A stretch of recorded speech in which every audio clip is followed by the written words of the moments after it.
For more than 20 years, Mary-Margaret Zindren has worked to further equity, diversity, and inclusion in city government, the law, the profession of architecture, and the built environment. She is a frequent speaker and panelist on organizational leadership, gender equity, and racial justice. Since 2015, Mary-Margaret has held the position of EVP/Executive Director of the American Institute of Architects, Minnesota, AIA Minneapolis, AIA St. Paul, AIA Northern Minnesota, and the Minnesota Architectural Foundation. Before joining the AIA, she served as the Executive Director of the Hennepin County Bar Association and Hennepin County Bar Foundation as Director of Communication and Strategic Initiatives at the League of Minnesota Cities and as Legislative Counsel at the National League of Cities in Washington, D.C. I was just reflecting on this morning that I was introduced to Mary-Margaret by former K-Connect keynoter and kind of all-around badass Carol Wedge of Shepley Bullfinch. Carol wrote me to say that I absolutely had to meet Mary-Margaret and that our community would really appreciate the work that she and her colleagues are doing. And after spending time with you, Mary-Margaret, and your work, I can say that Carol was totally on point, and it is my deep pleasure to welcome you to K-Connect. And the stage is now all yours. Thank you so much, Chris. I so appreciate it. Thanks for having me here as part of Knowledge Architecture's great series of education sessions and as part of this great community. I was really pleased to see some questions sent in advance of this session, and I just want you to know that those have actually helped shape this presentation. Some of the questions that have been posed will be addressed throughout my remarks, and several others we'll try to get to in the Q&A that follows as well. I am going to share my screen here. Bear with me just a moment.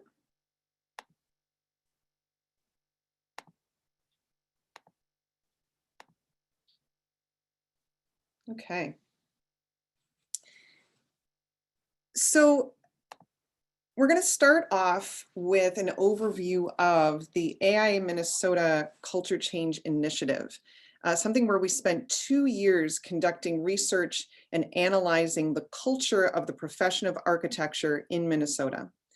The goals of this Culture Change Initiative were to examine the current culture of the profession of architecture, to define the desired culture, what we're aiming for, and to determine what it would take to accelerate progress from the current state to the desired state.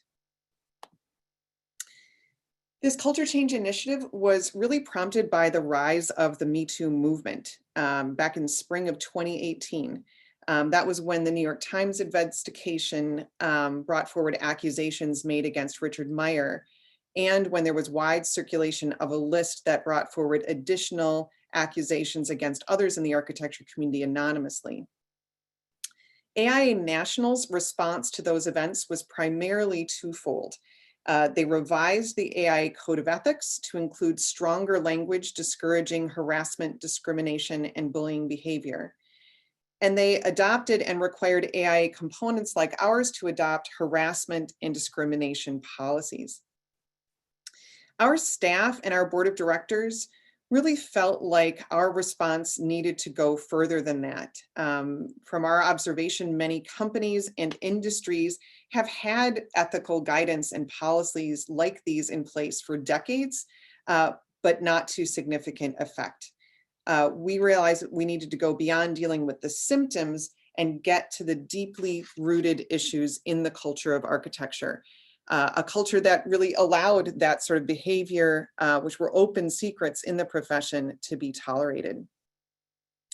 That perspective of our staff and board were very much informed by the work of AIA San Francisco, their research findings from their Equity by Design initiative, and by AIA Minnesota's own research between 2014 and 2018.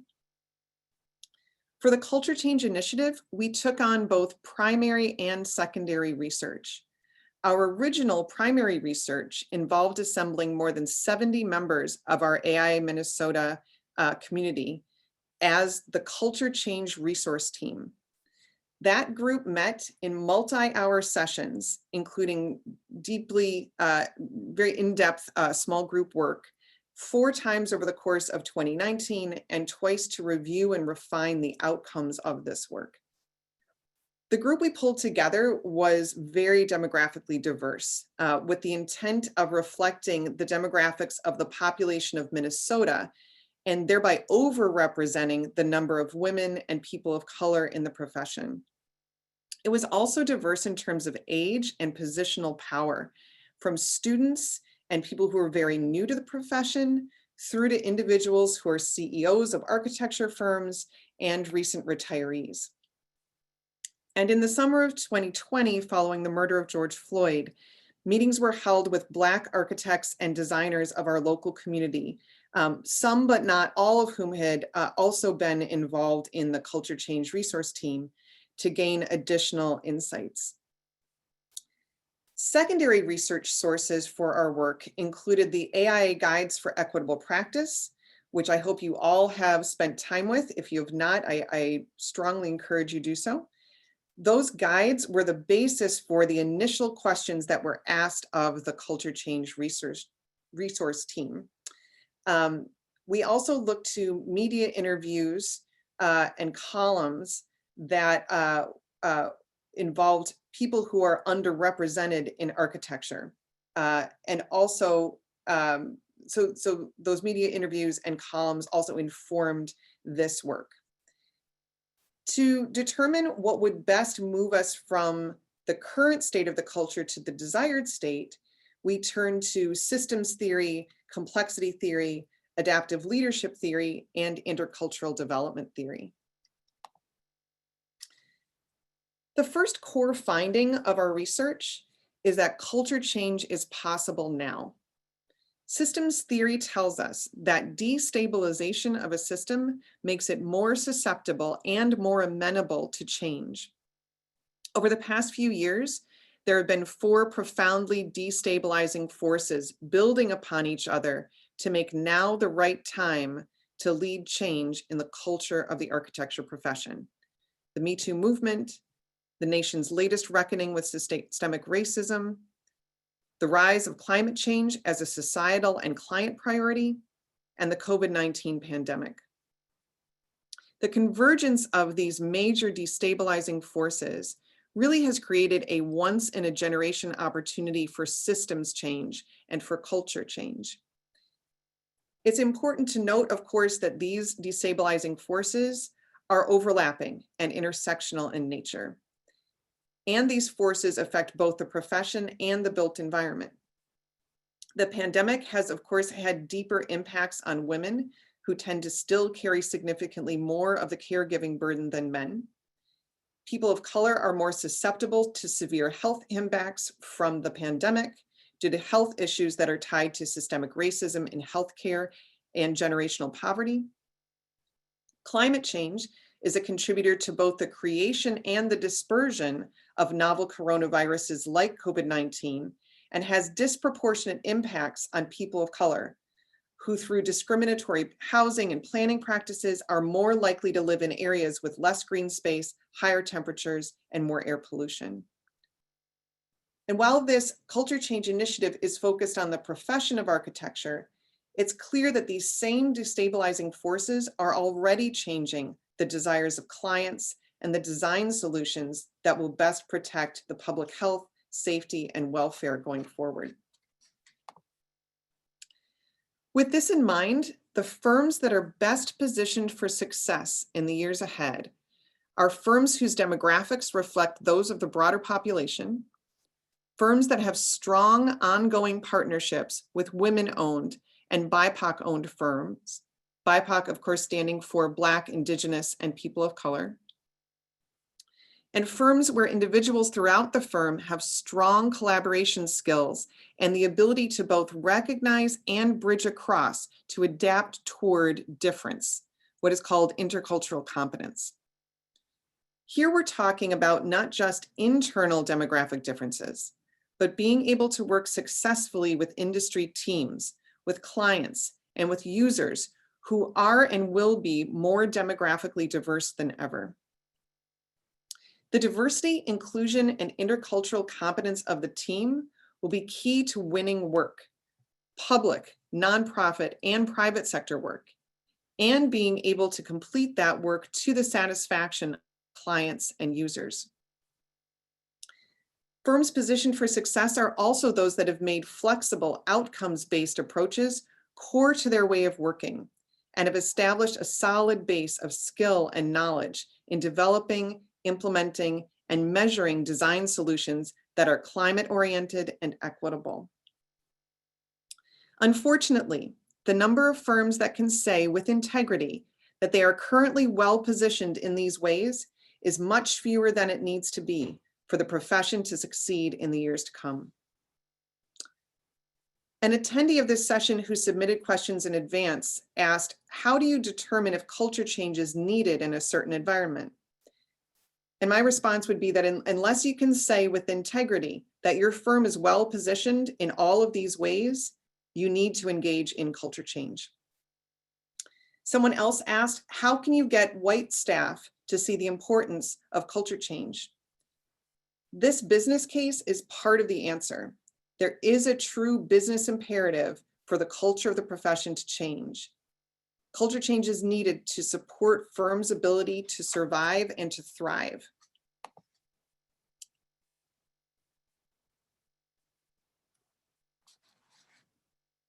I want to come at this from another angle as well. A 2019 Harvard Business Review article pointed to research showing the business benefits of creating a culture of belonging. High belonging was linked to a 56% increase in job performance, a 50% drop in turnover risk, and a 75% reduction in sick days. Employees with a higher workplace belonging also showed a 167% increase in their willingness to recommend their company to others. They also received double the raises and 18 times more promotions. The authors of that article also conducted a study focused on whether there is also a cost to exclusion. They found that feeling excluded actually causes employees to give less effort to the work of the team that is excluding them. In determining the culture we need to create, we recognize these business imperatives. We also went through all of the notes from those multiple multi-hour conversations with that 70+ member culture change resource team. We went through the additional interviews and media articles and columns, and we mapped all of this against the AIA guides for equitable practice. We grouped and narrowed and landed upon these three core elements of the desired culture, AEC: authentic, equitable, and collaborative.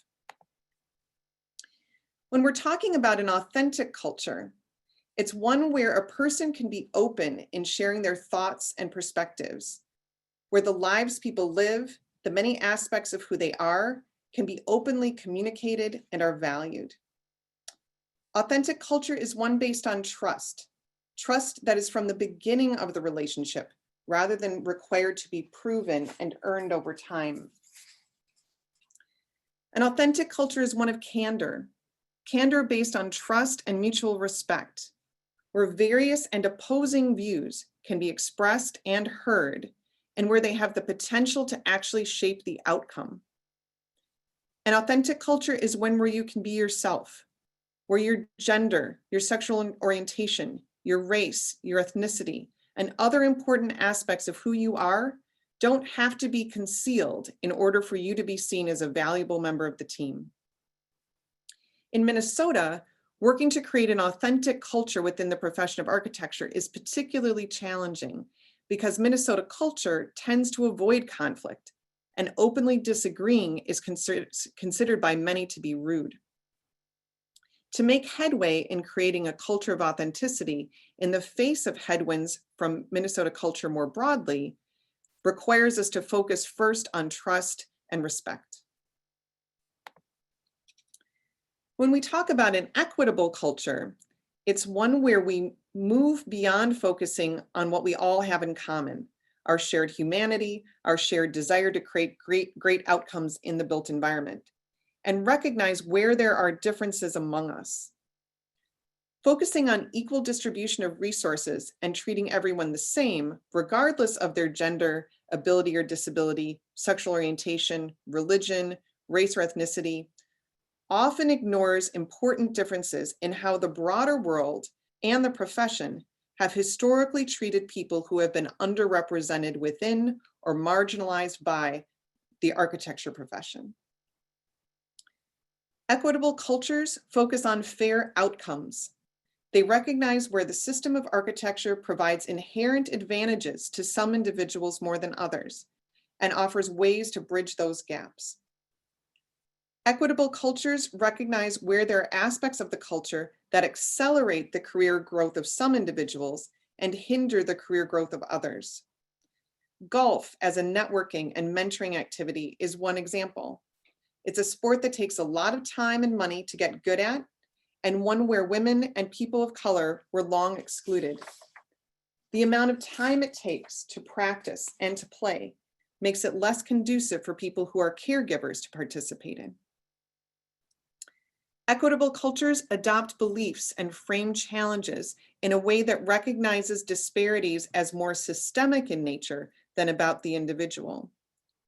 And leaders within equitable cultures are those who are able to adapt toward the differences of others, as opposed to assuming or insisting that others adapt toward your own traditions or ways that are comfortable for you.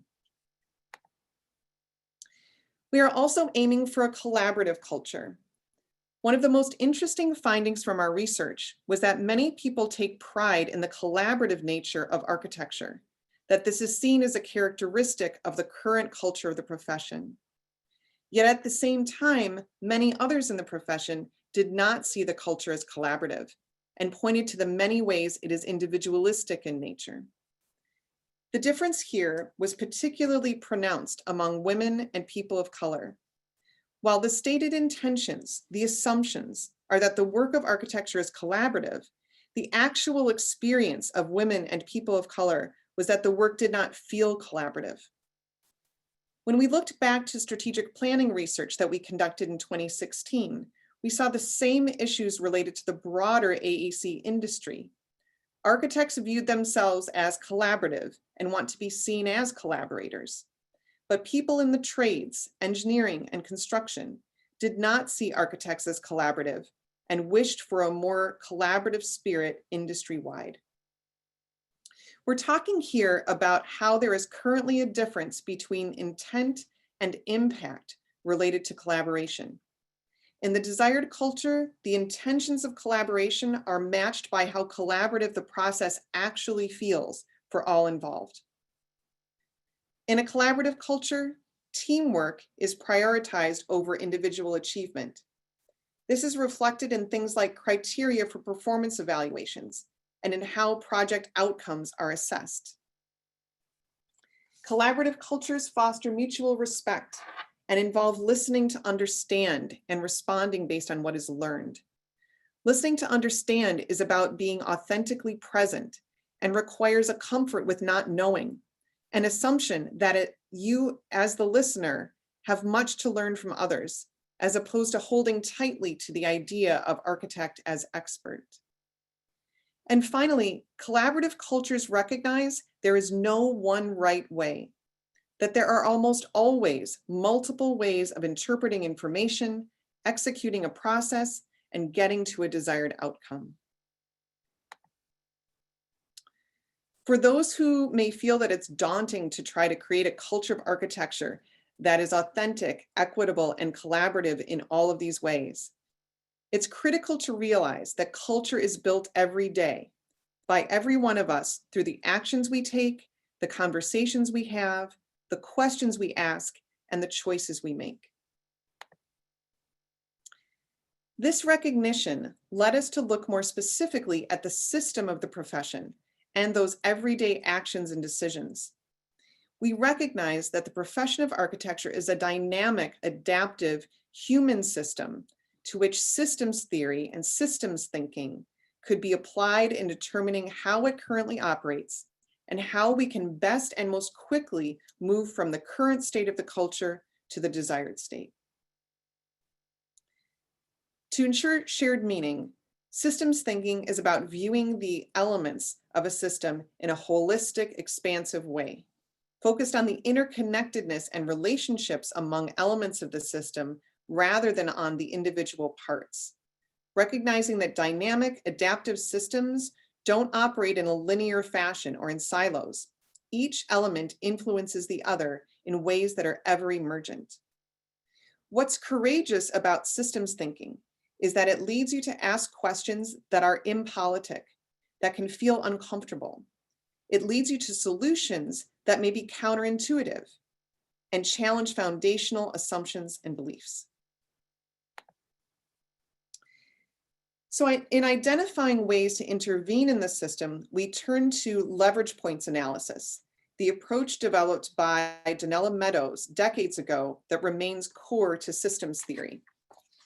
Meadows identified 12 leverage points, 12 places to intervene in a system, each with varying levels of ability to move the system. The 12th and least impactful is the leverage point of constants, parameters, and numbers, the stocks flowing into a system. In the case of the profession of architecture, this would be the numbers of individuals of various demographics entering the profession. The 11th is buffers and stabilizers, elements of the system that counter and diffuse the impact of efforts focused on the flow of stocks into the system. 10th, how the system is structured. 9th, delays between when an action is taken in the system and the impact of that action. 8th, balancing feedback loops, those that work to keep the system at its existing equilibrium. 7th, reinforcing feedback loops, those that encourage actions to build upon each other to create a particular outcome. 6th, the flow of information. Who has access to what information at what times in what sequence? 5th, rules. What is rewarded and what is discouraged? Both the rules that are stated and those that go unsaid and are inherently understood by those who are successful or dominant in the culture. 4th, who has the power to change what elements of the system? The power to experiment, to self-organize, to make determinations in the moment. 3rd, the stated and unstated goals of the system. Sometimes the goal of reaching a particular level of profit, for example, is not stated or shared broadly enough to be a common goal, but is kept close within a small group of executives.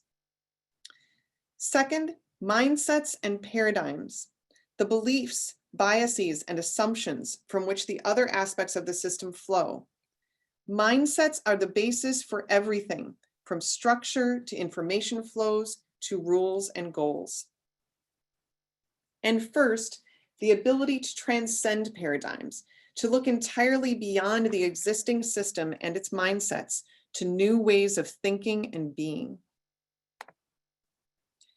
The interventions that focus on the leverage points closest to the fulcrum in this graphic are those with the least ability to impact systems change, while those farthest away, most distant from the fulcrum, are where small changes can have significant impact on the system. As part of our Culture Change Initiative research, we conducted a leverage points analysis of the system of the profession through the lens of culture change. While it was not an exhaustive analysis, it has begun to illuminate the many ways our various structures, processes, rules, goals, and mindsets are self-reinforcing, and where our efforts are counterbalancing. We're often getting in our own way. Overall, when it comes to most efforts to change a system, people and organizations focus their attention on the first leverage point: constants, parameters, and numbers. It is the leverage point that is most obvious and logical to people. However, it takes extraordinary effort, extraordinary resources for interventions focused on numbers to have an impact in moving the system. We've actually seen this play out in architecture for years related to pipeline efforts. There's no question that pipeline efforts are crucial. To create a profession that reflects the demographics of the public the architecture community serves, we need to inspire and encourage young people to pursue a career in architecture. But pipeline efforts are not enough. The current members of the profession need to change themselves and the organizations they've built and that they sustain. We've already seen how true this is in the context of women in architecture. For years, the number of women graduating from schools of architecture has been about 50%, which essentially mirrors the broader population. Yet career progress among women often stalls out, what has been referred to as the missing 32%. There are other forces within the system that are counterbalancing. The fact that there are still very few women who hold the top positions in architecture firms, especially in lead design roles, speaks to aspects of the system that go beyond the pipeline of new entrants. Having very few women or people of color in top positions within architecture flows back and influences the numbers flowing into the system, dissuading demographically underrepresented young people from pursuing an architecture career. Many individuals and firms have put a great deal of time and money into youth engagement.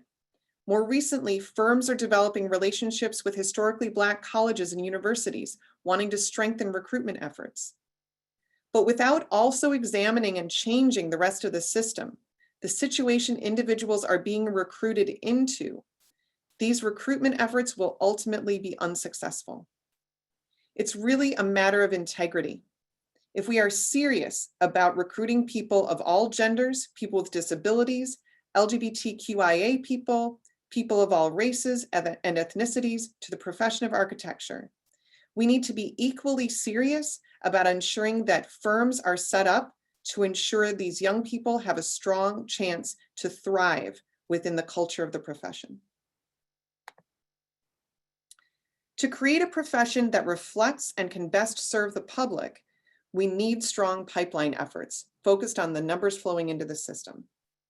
To create a culture where all can thrive, we need to focus on interventions on the far side of the continuum. Things like who has access to what information, the actions and approaches that are encouraged and discouraged, who holds power in what situations, the goals of the system, and the mindsets that are foundational to the system. Mindsets are where we believe the work of culture change in the profession needs to focus, in tandem with and complementary to pipeline efforts. As those of you who have spent time focused on intercultural development or adaptive leadership know, self-awareness is core to growth and change. Self-awareness at both the individual level and the organizational level. This is about being honest with ourselves about the mindsets we hold, being curious about where those mindsets came from, how they were instilled, and how tightly or loosely we currently hold on to these mindsets. Our research sought to understand the mindsets currently held within the profession, both those that are dominant and those that are emergent. We've developed a long list of these mindsets drawn from this research. These are mindsets profession-wide. Identifying and examining the mindsets you hold personally or that exist within your firm is the self-awareness work that is yet to be done. We took this work a step further and identified desired mindsets within the profession, those that on balance would be more likely to accelerate than to hinder creation of the desired culture that is authentic, equitable, and collaborative. In most cases, the mindsets needed to accelerate change already exist within the profession, but they are emergent, not dominant.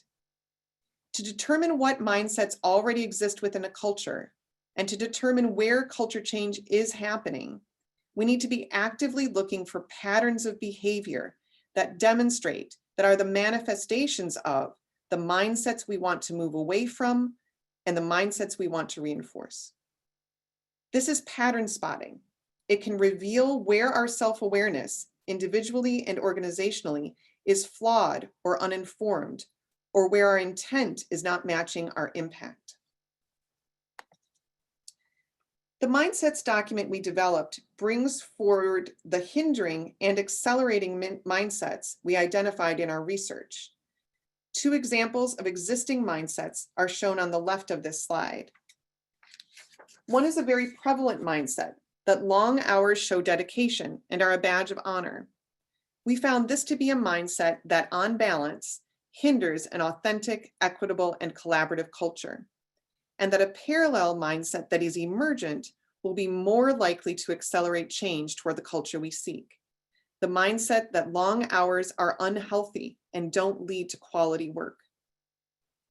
Another very prevalent mindset is that architects can design a better world.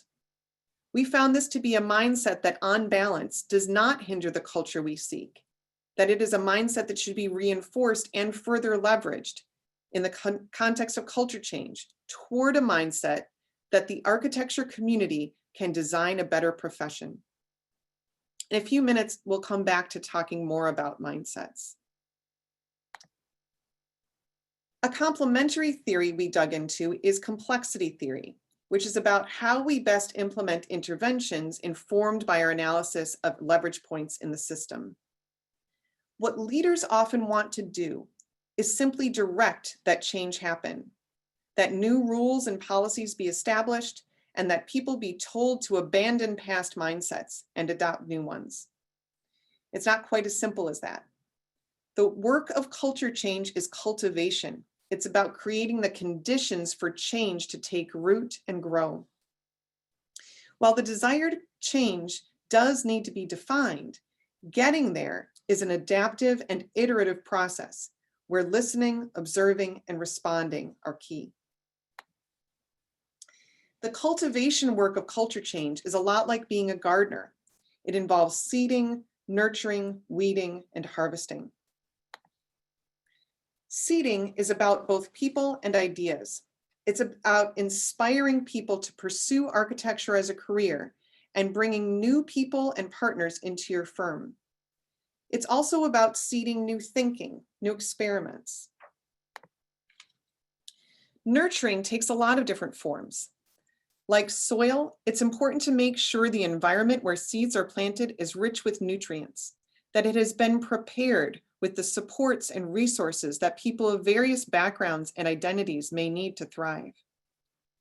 Like rain or watering, culture change benefits from regular pauses, from regularly questioning assumptions and ways of doing things.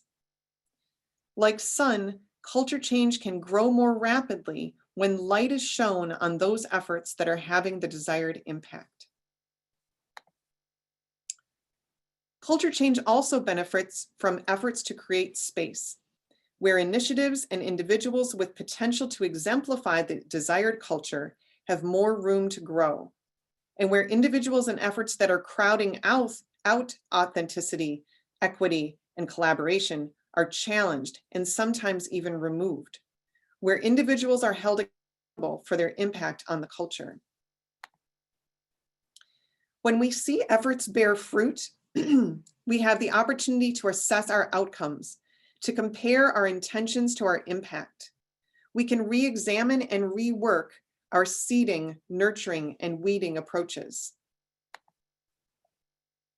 It's important to recognize that this work is not linear in nature. Cultivation requires constant and simultaneous attention to seeding, nurturing, weeding, and harvesting. As was said early on in this presentation, culture is built every day by every one of us. And this is true for culture change too. Culture change is everyone's work. No matter what position a person holds, how new or seasoned we are in the profession, the type of work we do, we have the opportunity to lead culture change. This cannot simply be the work of those in positions of leadership, or it will not take hold. We each can and must find our place in this work. Communities of practice are a recommended way of supporting work like this, where people across an organization, across a profession or an industry, work together to reinforce each other's learning and experimentation. AIA Minnesota has created a community of practice for culture change, and all within the architecture community who are committed to creating an authentic, equitable, collaborative culture are invited to join in. The community of practice has begun its work with a focus on mindsets, pattern spotting to see where the mindsets show up in everyday experiences in the profession. We identified 3 pairs of mindsets for participants to choose from for their pattern spotting. This way, we'll be able to group people together to build off of each other's work. To give you a better idea of the mindsets participants are currently pattern spotting around, here are the pairs they could choose from. For the first pair, the hindering mindset is that individual achievement is primary. Pursuit of legacy is noble and individualistic in nature. The paired accelerating mindset is that collaboration is primary. Credit and legacy are team-based, and that team includes those involved in all aspects of the project. For the second pair, the hindering mindset is that people need to be both artistic and technically proficient to be a quote-unquote real architect and to be successful in the profession. The accelerating mindset is that architects and designers have strengths in various areas. We don't need to all be great at all aspects of the work of architecture to be successful. And the third pair, the hindering mindset, is one where people need to tamp down or hide the expression of their gender, culture, or sexual orientation in order to be successful.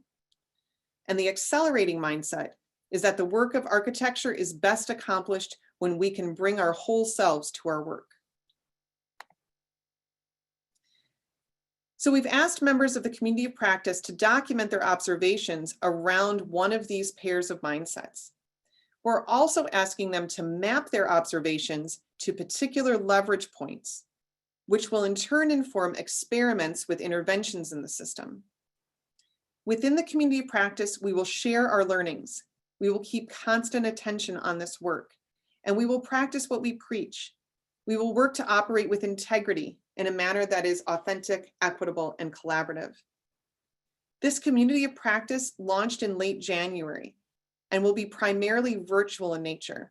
There's an active group of nearly 100 people from across the nation who are participating.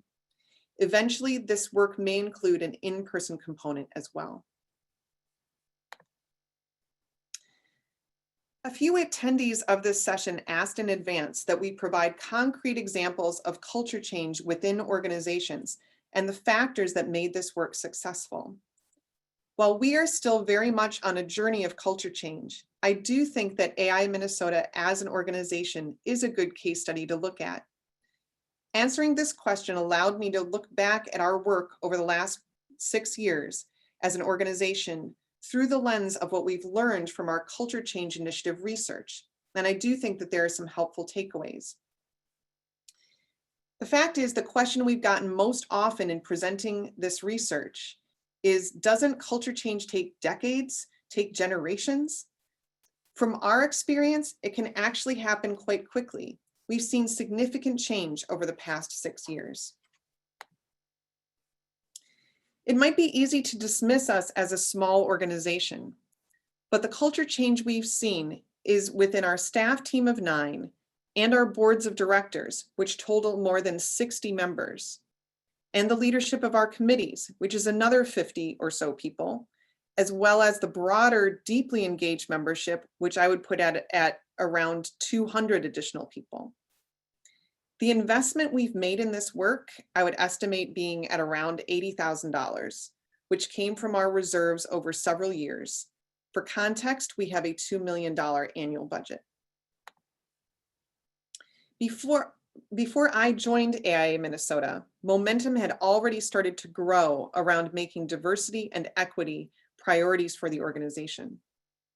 I pursued the position of EVP and Executive Director in large part because this priority was clearly stated in the job description, and it came through in the interview process too. My first month on the job, the Diversity Task Force, which had been created a year earlier, recommended a diversity policy that was unanimously adopted by the board of directors. Within it, the organization set a goal of having the profession reflect the demographics of our state in terms of representation of gender and race by the year 2035. 6 months later, I worked with the same task force to produce a report that documented the demographics of the AIA membership and local schools of architecture and compared those to census data.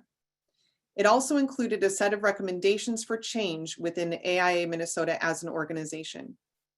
These goals and recommendations became foundational to our work.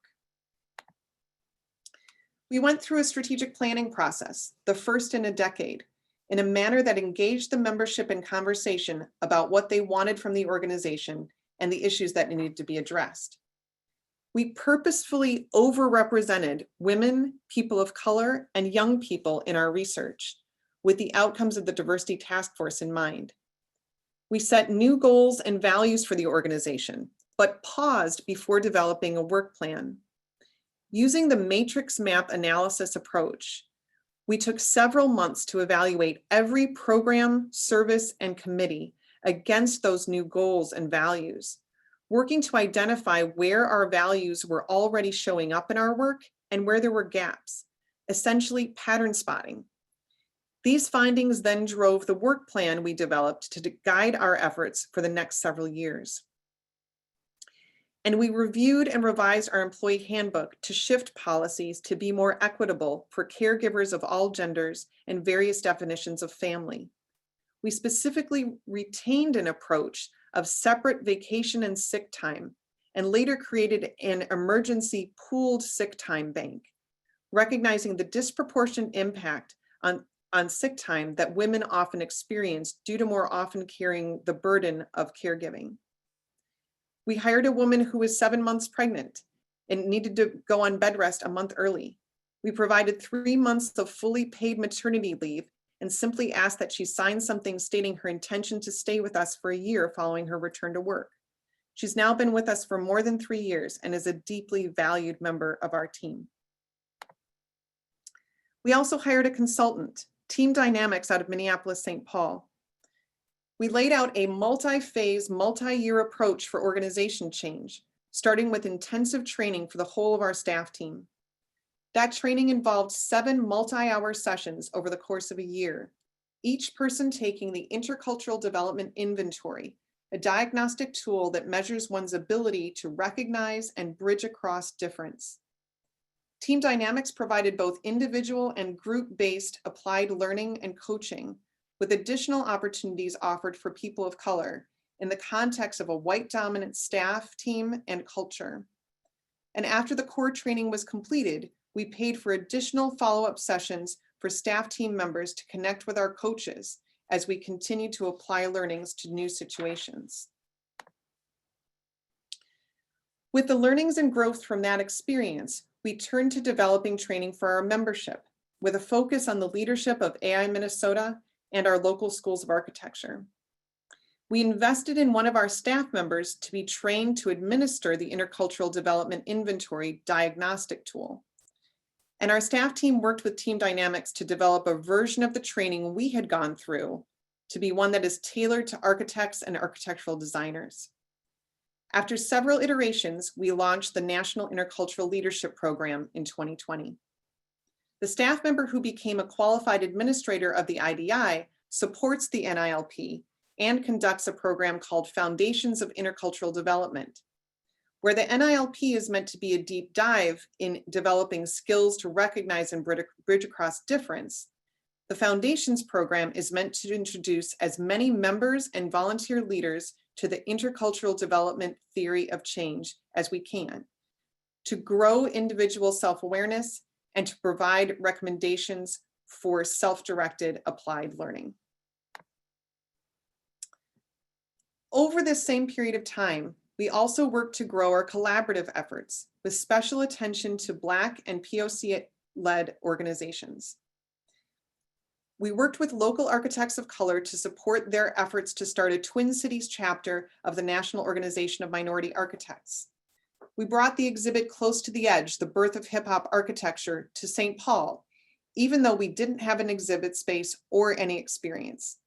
It was a very successful collaboration with the curator, with Formula, a Black-owned firm featured in the exhibit, and with several Black-led youth organizations. We developed relationships with Brian Lee and his colleagues at Collocate out of New Orleans, Juxtaposition Arts, and the Center for Transformative Urban Design, all Black-led organizations, to help us define equity in the built environment and translate this work to be accessible to the general public through collaboration with youth of color. And we developed several additional partnerships in ways that sought to integrate attention to diversity, equity, and inclusion in our ways of operating and collaborating. Along the way, we periodically measured our progress in a variety of ways. In terms of progress in developing our skill in bridging and adapting toward difference, our staff team took the IDI at the beginning of our engagement with Team Dynamics, and again about a year and a half later. The first time we took it, our group profile was primarily in minimization, a developmental mindset that minimizes and misses difference and emphasizes commonality, a mindset that nearly 70% of the population is usually in. The second time we took the IDI, after about 18 months of training and applied experience, our group profile moved along the continuum to acceptance, with at least 2 of our staff members moving into adaptation. This was so gratifying to see, mainly because we really felt that we had changed as a staff team, and we were starting to see broader changes in our organization and our membership too. Within the team, we recognized greater self-awareness as individuals and about our organization. We were better able to recognize differences that make a difference, differences that shape disparate outcomes within the team, among our engaged members, and within the profession of architecture. We noted that we were experimenting more and collaborating more deeply as a team. And when conflicts arose, we engaged with greater humility, understanding that there is no one right way to do things.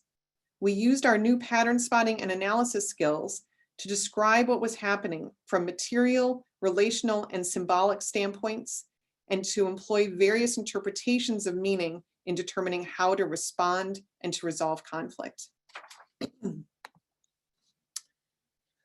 We also implemented and documented changes to our conference and continuing education, not just adding content and shifting curriculum of leadership development programs to focus on EDI topics, but also setting goals to have speakers represent the demographics of the public of Minnesota, to reflect the profession we are striving for. Those goals have been exceeded for the past 4 years. The leadership of the organization has also changed dramatically: committee leadership, board service, and board leadership. We have experienced multiple firsts in leadership over the past few years. The first Black man to serve as AIA Minnesota president, the youngest woman to serve as AIA Minnesota president. And now is the first time that the positions of past president, and president-elect are all filled by women of color.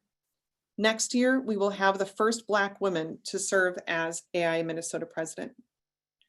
The composition of the AIA Minnesota board overall has changed dramatically.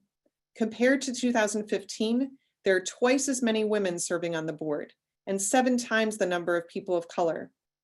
34% of the board members are people of color. This compares to 21% of the Minnesota population and just 4% of the AIA Minnesota membership. These shifts in volunteer leadership have had the desired ripple effects of making it easier to recruit and retain women and people of color in various leadership roles, in the seating of more diverse juries, and in people of color being chosen for the organization's top honors, including the AIA Minnesota Gold Medal, which this year, for the first time, went to a collaboration of 2 Black members. The matrix map analysis and pattern spotting also played a role here. Barriers to leadership were identified in our leadership selection and awards processes. Both processes were made more transparent, and eligibility was open to be more accessible to more people of more varied experiences.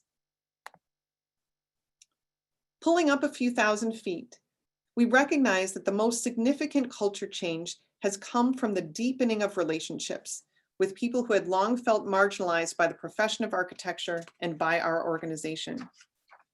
We know there has been change in these staff members and AIA members' experiences because they've gone out of their way to tell us. We also know because they tell us when we as a profession or as an organization are veering off course or not picking up on differences that matter. They tell us because they now have confidence that they will be heard and action will be taken. We also see how the work of EDI has started to become ingrained in all aspects of our programs and operations. We know by the questions asked and comments made in everyday communications, staff meetings, committee meetings, and board meetings. We are increasingly bringing an EDI lens to all that we do. We also have an ongoing opportunity to bring attention to issues of equity in the built environment through our new digital weekly newsletter called Enter, that goes to the whole of our membership and to clients and key influencers of policy and public opinion in Minnesota. Equity, climate action, innovation, economy, and experience are the content pillars that we address in every issue every week. When we look back at all that has changed over the past 6 years, we can do so through the leverage points analysis I shared with you earlier. I think that we have moved so far so fast because of key mindsets that were embraced by the organization's volunteer leadership and staff team. Shifts in mindset have happened related to how we view tradition versus future focus and in how risk is perceived. We've moved away from a mindset that one needs to, quote unquote, pay their dues for years in working one's way up before being ready for leadership positions. It has come in the form of a focus on individual members more than firms. The mindset that our primary obligation is to help each individual member achieve their definition of career success by working to remove the systemic barriers that get in their way. We think of the people we serve as the architecture community, recognizing the term architects is not inclusive of the whole of our membership. Our mindsets are also continually being refined.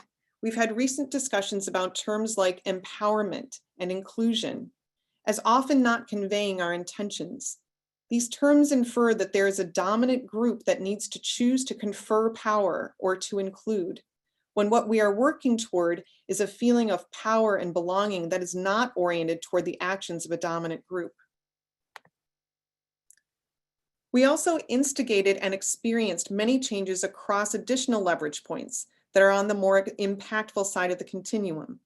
We instituted new goals and values, including to represent the public we serve.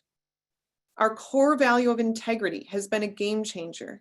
If we say we care about EDI and we know what that means in practice, we have to have integrity around following through, even and especially when the circumstances are challenging. Who has power, autonomy, and agency is evolving and expanding. Aligning performance evaluations around our core values and goals has leveraged rules and rewards to encourage culture change. And who has access to what information has also changed. We are pursuing a just label, which is the next step in this effort. Currently, there is much greater transparency in our processes, criteria for decision-making. We're clear about what we know and what we don't. And most of all, we're clear about our values and commitments. So that's an overview of the AIA Minnesota Culture Change Initiative and how it relates to our own culture change within our organization.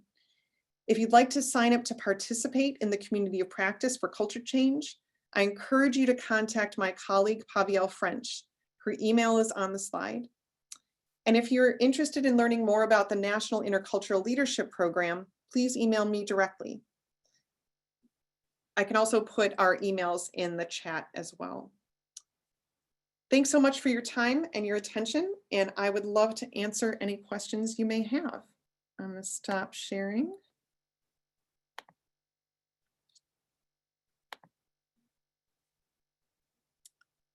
Oh, I'm not Thank you so much, Mary-Margaret. I think, yeah, that's rookie mistake.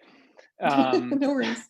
Thank you so much. That was really powerful, and I appreciate both the case study and then also the broader framework for us to dig into. My first question is also the same question that Angie Shaw has. So I'm going to go ahead, Angie, and unmute you so you can ask Mary-Margaret your question. And if other folks have questions you'd like to ask, please feel free to put them in the Q&A panel and we'll take them there. Thanks, Christopher. I was just wondering if you have suggestions for how to create a collaborative culture in a distributed work environment. Distributed in geography, I assume? Yes, right now everybody's working remotely, and I think as Yeah. we're returning people to the office, there's the push and pull of we need to be together to collaborate, but do we really? Yeah, thank you for asking that. Yeah. You know, we launched this community practice for culture change in the pandemic.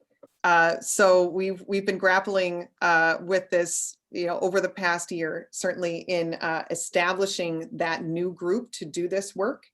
And that absolutely has its challenges, but there's also great opportunity to do some of the most important work of culture change in a virtual environment.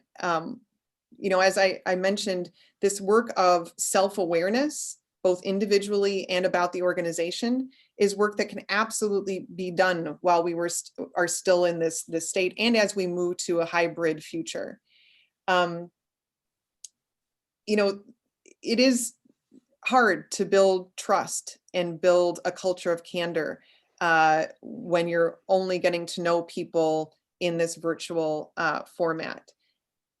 That said, you know, I'm also thinking about some of our experiences following the unrest, and there have been new collaborative organizations created during this time of the pandemic where I have never met some of these folks in person. And yet over the course of, you know, months of meetings and engaging with, trying to be true to this spirit of authenticity, equity, and collaboration, we've been able to build trust quite quickly and are now in a place where we're creating a strong culture. So I do think that, at least based on those experiences, it is possible to build the trust necessary for culture change to happen. And the work of analyzing your culture absolutely can be done within this this hybrid future. Thank you. Sure. Michael, you have a question you'd like to ask. Certainly. So recognizing that culture is not a static thing, and it's a dynamic, and it's almost a living, breathing element. How do you monitor or measure the status of the culture? Easier maybe when you're together in an office, but when you're distributed and work from home environment, how do you measure or monitor that, you know, in some way? Yeah, I really appreciate that question.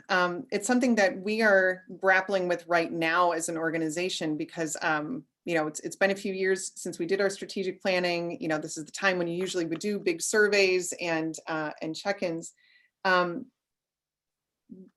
A couple of things to keep in mind. One is that if we look at the nature of this work, it is relational, material, and symbolic. Those aspects are all really important. So measuring relationships is really challenging to do in the ways that we think about measurement, right? So in my relationship with my partner, with my spouse, if I were to give him a survey that said, how are we doing on a scale of 1 to 10? You know, how do you feel our communication is? Do you know, are you feeling heard? I mean, those kinds of things, it might actually damage our relationship for me to employ that kind of measurement approach. So when you're talking about, you know, true collaboration, like partnerships that your firm might have with another firm, you know, there are other indicators of how your relationship is going that you can be attuned to and take seriously. It doesn't all need to be quantitative in nature. I think qualitative measures are really important in that realm of relational measurement. That said, there are some approaches, and I sent along a document from Work Design. I think it's a journal or magazine. And they do suggest some questions that I think are really well crafted and could be used in a setting where, you know, perhaps have a focus group that's representative of a wide array of perspectives. I'm going to read just a few of the questions that they have in there. The first is, what does your direct manager say or do that makes you feel valued and respected? In what ways does their behavior make you feel the opposite? Another is, tell me about a time when being different from others at work affected your willingness to share an opinion or idea.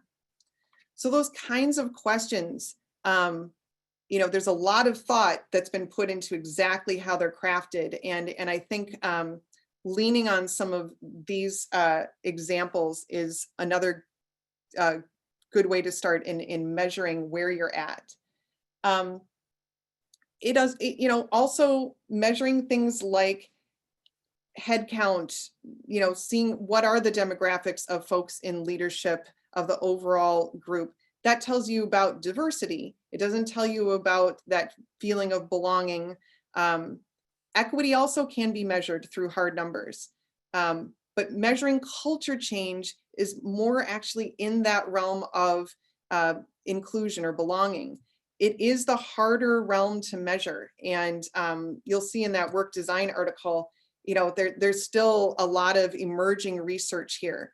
So it's one where experimentation is going to be necessary as this realm of sort of academic understanding is built over time.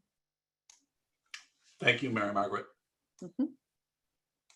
I'm curious, Mary-Margaret, what was when you did the work to identify the mindsets, the pairs that we saw before, which pair that kind of emerged from that work that surprised you the most? You know, it's surprising is a hard one. The most surprises were actually more on the leverage points analysis side. You know, the fact that we intuitively think that the way that we change a culture is to change the people who are coming into that culture. If we just had more representation of X, you know, group of people that are underrepresented, this culture would inherently change. It would naturally change. And that systems analysis was a huge aha moment for us to realize that, yes, that's important, but the change of the system has to happen through all these other approaches. That was a huge aha moment. In terms of the mindsets, it was more a feeling of disappointment and frustration. What we had picked up on these various mindsets existing in the profession, but the depth of feeling, the depth of impact and hurt that people expressed related to these mindsets, the prevalence of these mindsets, was something that was unexpected in its in how they have impacted the people of this profession, and that the mindsets document that we put together is so long and not collapsed into broad categories because we really wanted to honor the depth of impact that folks have had around those specific mindsets. Yeah, I can.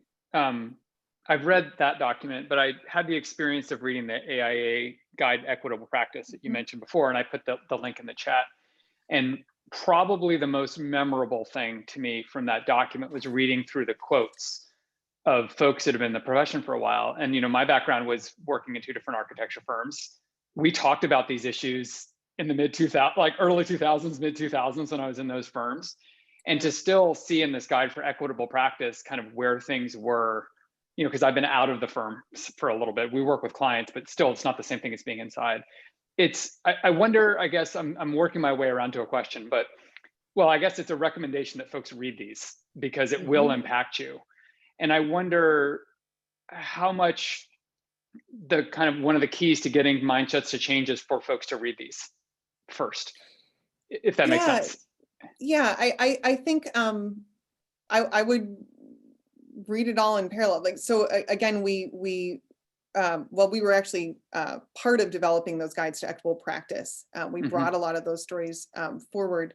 You know, the media interviews with people of color, people with disabilities in architecture, right?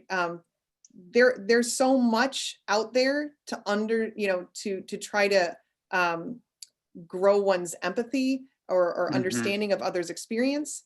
But it's also not enough. We can't be admiring the problem by simply taking in stories. You know, someone in the midst of this past summer, and forgive the starkness of this statement, but basically said every time an unarmed Black man gets killed by police, you know, white people start a book club.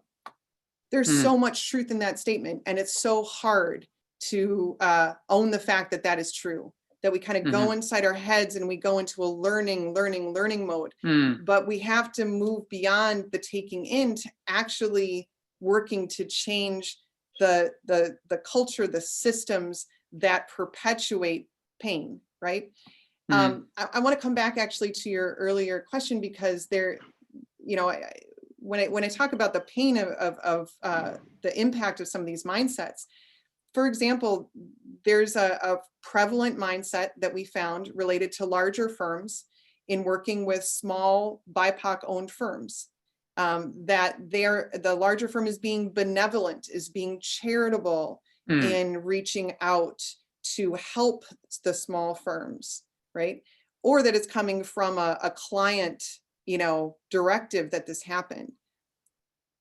That mindset is well known by those leaders of those small firms. They feel it in that interaction, that that's what it's based on, as opposed to a mindset that these small firms are innovative, they are creative, they have to be in order to do all that they do. And there's lived experience that they bring that is of tremendous value. So that flip is one that just through shifting the mindset, people who are in relationship with each other understand that it comes through. Just as, you know, when people were just defining culture, it's that smell, it's the air you breathe, it's just, you know, the stuff that's unsaid that makes a place feel the way it does. Mindsets come through in so many ways that it's hard to pinpoint. But people know when you shifted your mindset truly in the way that they, you know, experience relationship with you. I actually, people are very interested in this idea. I've noticed both in the chat and the Q&A question came if it's possible for us to share the mindset document with absolutely. With okay, so I can reach out, Mary-Margaret, to you and get it, and then when we send out the notes in the presentation, I'll make sure to include it there, folks. Happy to. I'm curious to know. I mean, I guess I like the systems theory piece of it, and I'm maybe staying with the topic of mindsets. And it may sound like an obvious question, but why are these mindsets so important? Like, what does it open up? And maybe you can speak to your direct experience, both in AIA Minnesota, but then also through this community practice. You know, honestly, before digging into these different theories of change, I hadn't thought of them as being mindsets, right? I thought of them as being values. But it's really, in some ways, mindsets to me are the manifestation of values and fears. One of the things that you'll see at the bottom of the last page of that mindsets document are the fears that we identified as underlying the mindsets, particularly the mindsets that are hindering, right?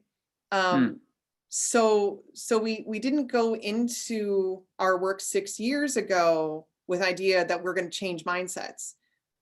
We just simply adopted. I had certain mindsets coming into the position, those aligned with members of our board and their particular mindsets that were, you know, just starting to emerge within our organization.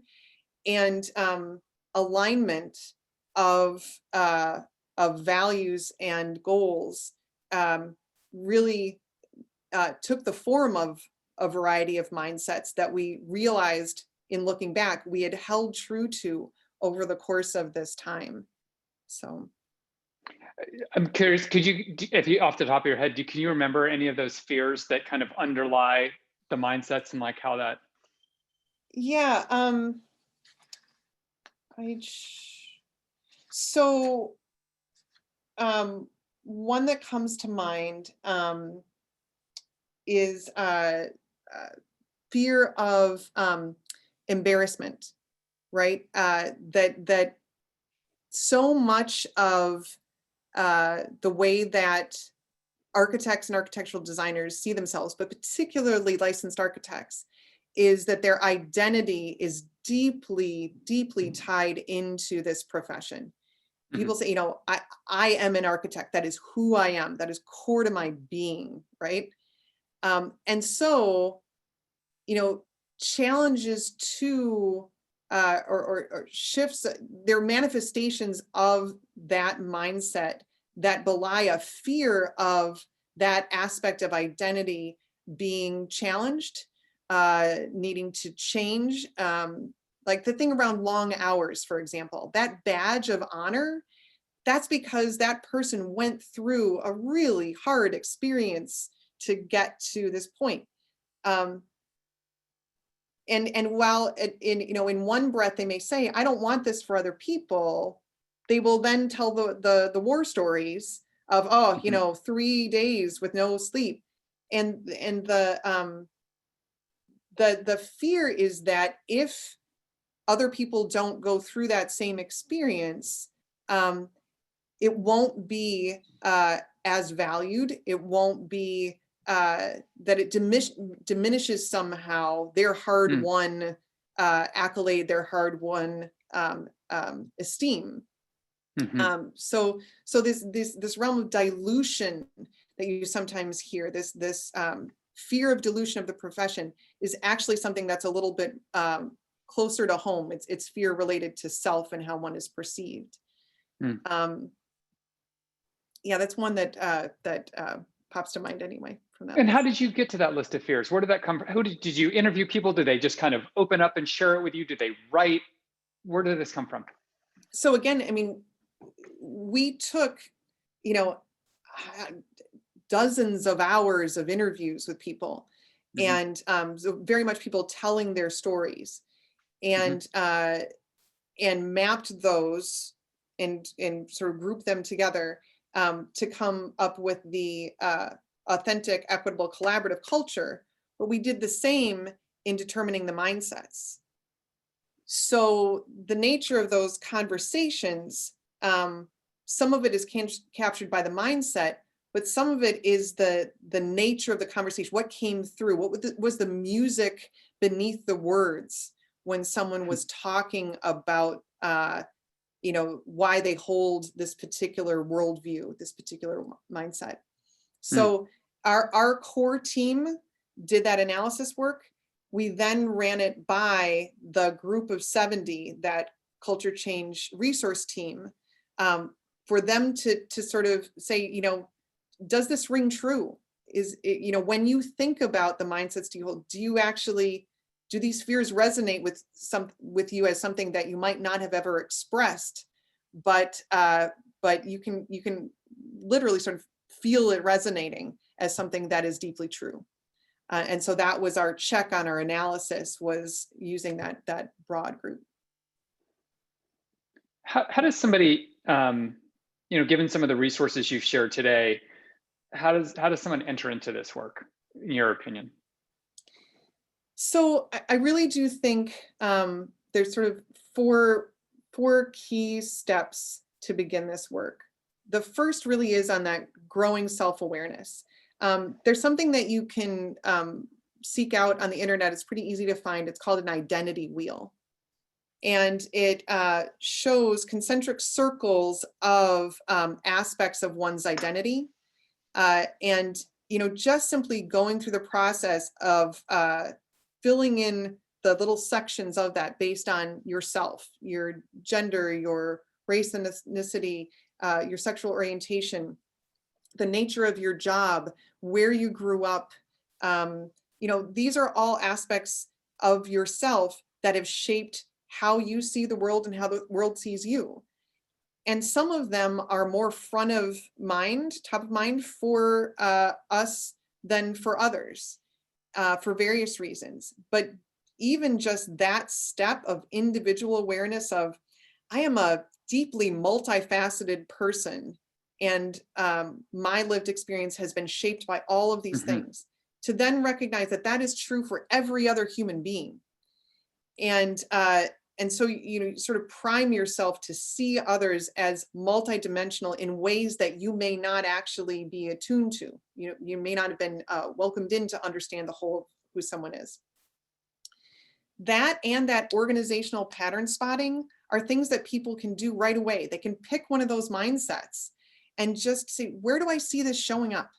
Where do I see a focus more on individuality versus collaboration showing up in the everyday of my firm, or the way that it's structured, or what is rewarded and who is rewarded, right? You can also do things to practice mindset shifts. I wrote a column a couple years ago, it's a good number of years ago now, when I was with the Hennepin Bar. We have Skyways here in Minnesota, and I worked downtown and was always walking the Skyway system.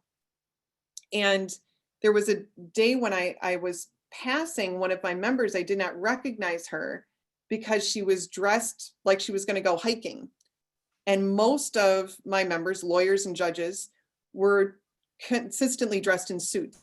So my lens was not, attuned to see her, even though she's walking right by me, because she didn't have these markers of what my members look like.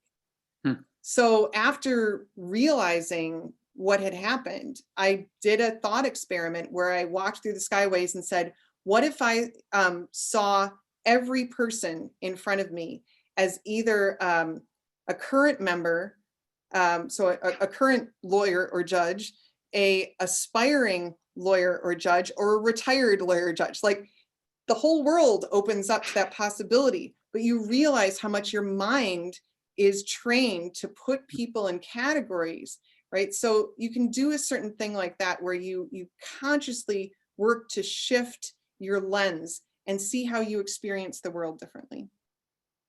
I also think, architects have these great design thinking skills.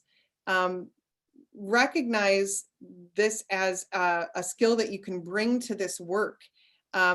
Even though design thinking involves experimentation and taking risks and failing and then doing it again, when it comes to work like this, around culture change, around EDI, there's so much fear that we've seen in people even talking about issues related to gender and race, for example, much less experimenting and failing, and then having the resilience to come back and do it again.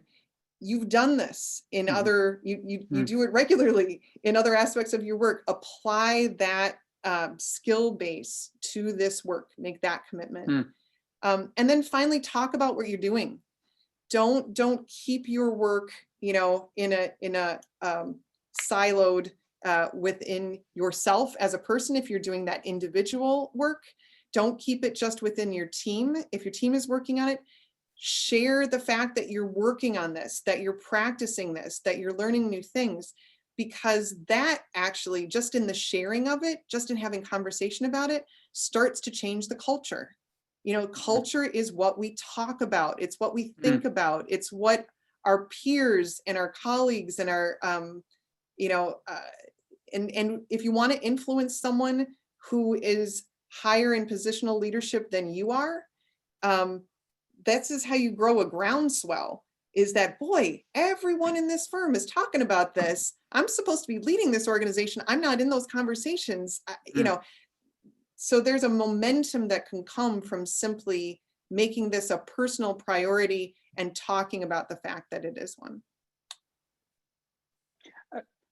You said something that, the culture, and I'm thinking about how much of culture is told through stories. And I want to go back to your comment about the long hours. And yes, out of one side of my mouth, I might say, I don't wish that on anybody here, but then I also celebrate the glory days, kind of like, it was painful, but I was amazing, you know, that kind of tone.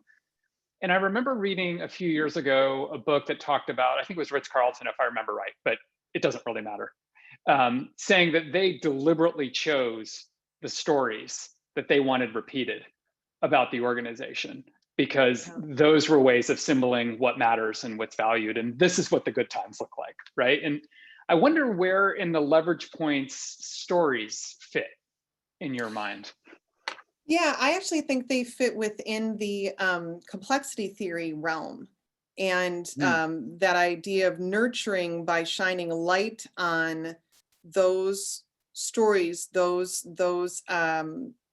bright spots, right? Shine light on bright spots. There's this sort of mixed management metaphor there, terrible. But shining a light on work that is aligned with where you want to go, and saying, this is what we want. It's also important to share the stories of where you failed, and that's one thing I felt a little self-conscious about in trying to condense our story into, 15 minutes of presentation. There are absolutely failures along the way, and we talk about those failures as a staff team. Those are very front of mind for us.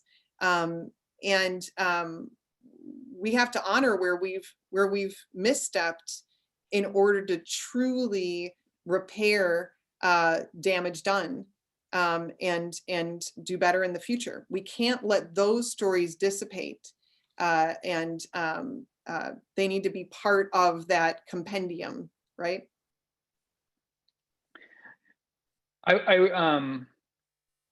Yes. I'm trying to think, we only have a few minutes left, and I wanted to decide whether to follow up on that or not.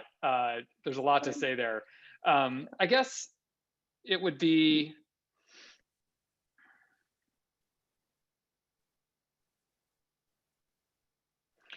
actually, I saw that Kayla put a question in the chat about your educational background, and we didn't do that. And so I'm curious, just like the short version of how you got to be the person you are and how you got to be doing this work. Yeah, I'm not an architect. There's a new program that's going to launch here where you can get an online degree at night over the course of 3 years. And I actually have thought about that, which is bonkers, understanding how much I work right now to add like pursuit of an architecture degree. But I have a degree in public administration and a master's in public and nonprofit leadership. So leadership theory and organizational change is fascinating to me. I love this stuff. Clearly. I also, I do. I also have done a lot with various organizations related to racial justice over the years, and really work to bridge difference between a white congregation and a small Black-led congregation, and an experience of going to Selma for the 50th anniversary of Bloody Sunday was a very transformative experience for me. Many days spent with people with very different life experiences than me. So that was a big life-changing, career-altering experience. And I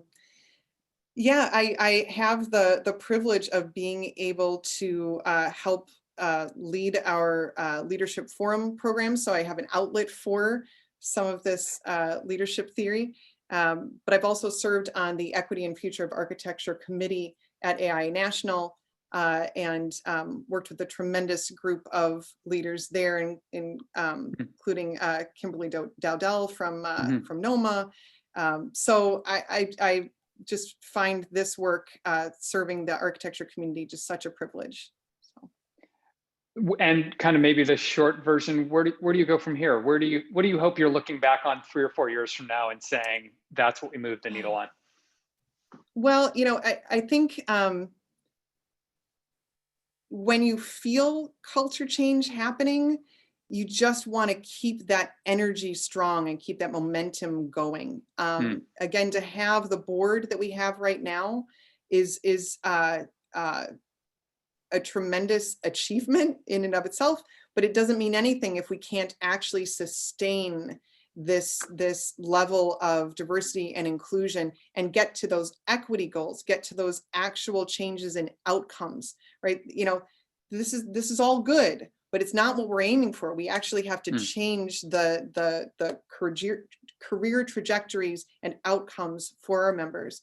And the built environment also needs to change to be viewed by the public as theirs, as